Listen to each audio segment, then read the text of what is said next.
not only going back to school, because I think I probably could have understood that, but going to school for a degree in theology. Someone on Facebook said, "What kind of job does that get you?" My dream job. What's that? I don't know. I don't know. I don't know. So to try to listen to his voice, or however it looks, and sometimes I think I'm wrong, and sometimes I'm really sure that I've done what I've been asked to do, but it sure doesn't look like it. It really doesn't look like it. And I remember I went through that after I quit my job, and all of a sudden I realized it wasn't just about getting another job, because I don't want to do what I was doing anyway. It was not fulfilling. It was not making my heart shine. It was not being of best use with all of my skills and who I am, that my light was being kept in a closet, and I was solving math problems all day, you know? And some people that is their best use, but my light was being kept from the world, and so then what? So it wasn't even just about getting another job. So what's this God's voice? And I had to go within, and I had to be quiet, and I had to walk in the woods, and I had to, think about things and pray about things. And I remember just on the phone crying, going, I don't know what I am supposed to do, and that's really scary because I'm a grown-up and I have people who I'm responsible for and to, and I just don't know. And my friend told me a story about this person she knew who had been asked to write a book. And it was clear, kept showing up over and over, so he wrote the book. And he wrote the book, and he tried to find somebody to publish it, and he tried, and nobody was interested, and I can totally identify with that, because I would think the same things this person did. Was I wrong? Did I hear God wrong? Did I make that up myself? Or maybe I didn't write the book right. Maybe it was supposed to be on a different topic. Maybe I didn't do a good enough job, and that trying to figure it all out. But 8 years later, that person ran into a person who knew a person, and all of a sudden this book just flourished and was selling and created a whole new way. So sometimes it's not what it looks like. 8 years later, was it the wrong time to write the book? Maybe. Maybe not. I don't know.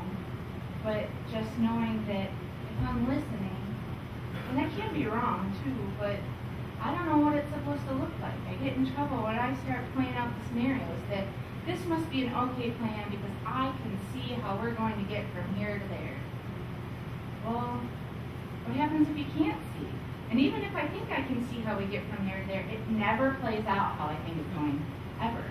I can go, it's really, like even just driving across town, I can know exactly what street I want to take. I can know how many stoplights there are. I can know how long it's going to take. And it's not just being interrupted by maybe a train or, somebody calls you on the phone. It's not just it being an interruption. But I don't know what it's going to like to cross over that bridge and see a hawk flying and how it's going to affect me. Even if I think that I know what it's going to look like, I really don't know. I just don't know. And that interacting, that listening for God's voice, when we come here every week, when we join in community together, because I want to hear how you're hearing God and how God's speaking to you. Because maybe how God spoke to you, I can learn to listen that way too. And maybe the miracles that He's doing in your life goes, Bridget, don't give up on your dreams. I'm not so special. These things that I dream of and I hope for, when I watch other people's dreams coming true, I think, that can probably happen to me too. Don't give up. Or other people walking through really difficult days, and I can sit down and take their hand and go, I may not know exactly what it feels like to be where you're at, but I'll sit here. I don't know why it is. I don't know why it's going to use me. I don't know how to fix it. But all I know is I will be here, hold your hand, and sit with you. That I can be that light of God. I can be God's presence. And Kurt says sometimes we need God with skin on. The concept of some God out there, or in a book, or standing here and it's just too much when everything is just falling apart. So we get to be part of a community where we get to remind each other where this is and what it's happening. And when we go out there and we're still paying the bills and we're still mowing the lawn and still doing the dishes, that it is God who will keep me on track, not the dollar amount of my bank account. Because I thought, there were times I was making a lot more money than I'm making, and I wasn't any more secure than I was today. I just felt like it was because I could explain it to y'all. Everything's going to be okay because I've got a plan to pay the mortgage for the next however long. Maybe. One big gust of wind. One of my mentors always talked about, when you're listening to God and you're asking for direction and you hear it, to know that it's like shooting a cannon. You can know where you're aiming. You can, do all the math and the physics of it, that it's going to land in a certain spot. You can get the trajectory right, but like I said before, one big gust of wind, and who knows where that cannon's going? I don't know. But the most beautiful part about it is that whatever it is that developing that relationship with God. I get to continue to have it. I don't know what my journey with my friends is going to look like because there are people in my life that I thought would be there forever. And they weren't. Our paths had time that we had to go do separate things. Did that mean that the relationship was wrong or our time as friends was wrong? No. It wasn't a waste. It wasn't worth nothing. It just meant that things have that there's that season. There's a season for everything, and it's a Buddhist philosophy that everything is unknown to us. And here we talk about everything is God's. It's all God's. Our money, the chairs, each other, our time. It's all His. It all comes from the Creator. I have something I'm supposed to do with it. Maybe I'll make a big mess of it. And if you think about, I'm a farm girl. The richest soil is fertilized with waste. It's fertilized with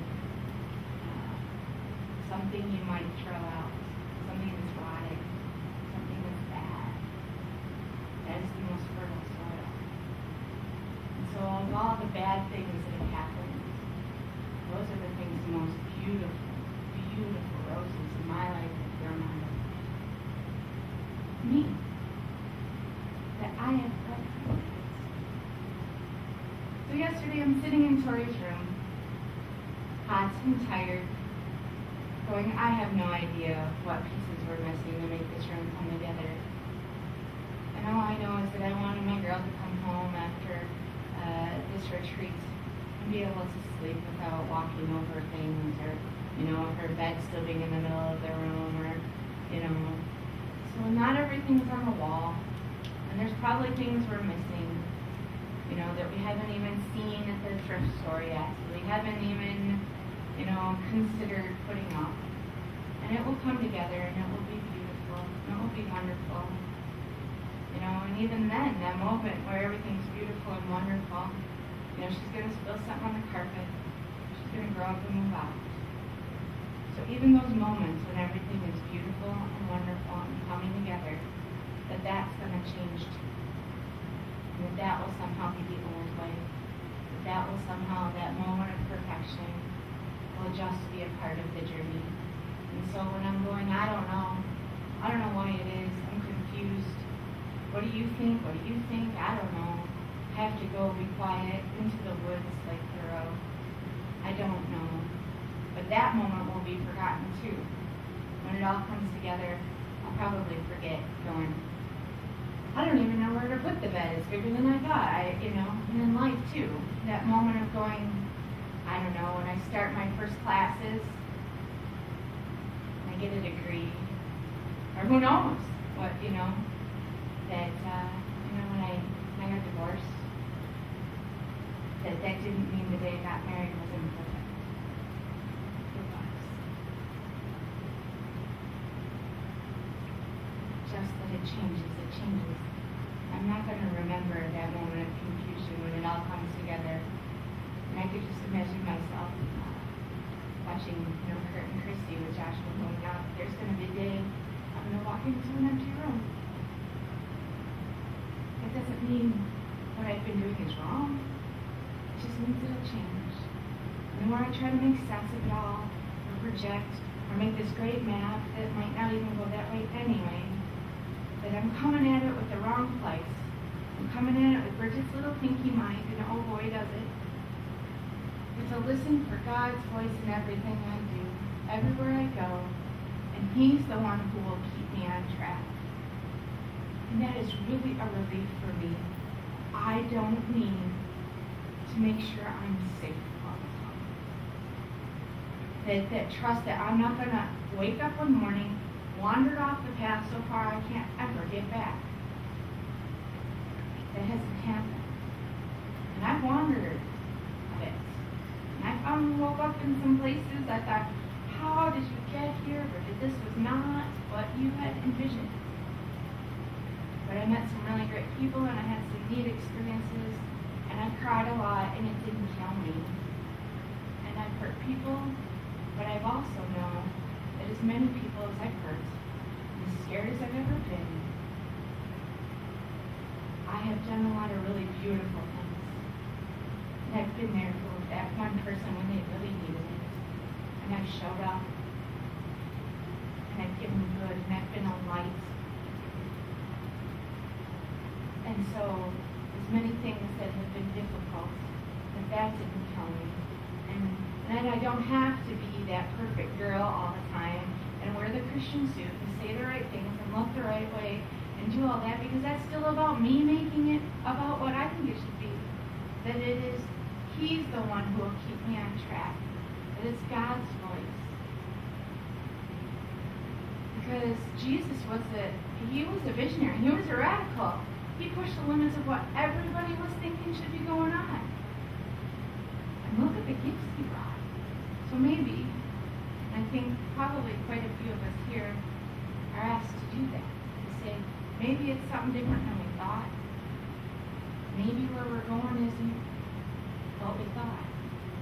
Maybe I don't know either, but I know for sure that this little band of anarchists gathering together on Sunday morning in a band room is the most right thing that there ever could be for us to do.